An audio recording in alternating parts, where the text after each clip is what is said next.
కవి పరిచయ్ శ్రీ సుమిత్రానందన్ పంత్ జీ 2025లో జరిగిన పబ్లిక్ ఎగ్జామ్లో ఈ కవి పరిచయాన్ని 5 మార్కుల ప్రశ్నగా ఇవ్వడం జరిగింది.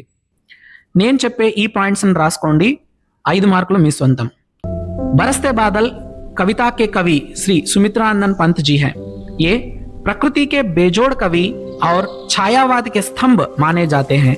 ఈయన ప్రకృతిని వర్ణించడంలో తనకు తానే సాటి మరియు హిందీలో ఒక కావ్య రచన అయినటువంటి ఛాయావాదికి స్తంభం లాంటివాడు.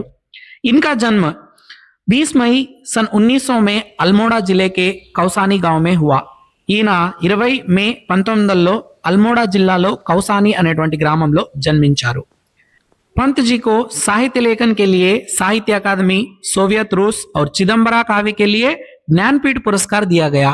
సుమిత్రానందన్ పంత్ గారికి సాహిత్య రచన చేసినందుకు గాను సాహిత్య అకాడమీ, సోవియత్ రూస్ అనేటువంటి పురస్కారాలు వచ్చాయి. చిదంబరా కావ్యం రాసిన దానికి జ్ఞానపీఠ పురస్కారం లభించింది. ఇన్కి ప్రముఖ రచనాయే వీణా, గ్రంథి, పల్లవ్, గుంజన్, युगांत, ग्राम्या, स्वर्ण किरण, कला और बूढ़ा चांद तथा चिदंबरा आदि. इनका निधन सन 1977 में हुआ. निधन అంటే ఇక్కడ మృత్యువు. ఈయన 1977లో చనిపోయారు.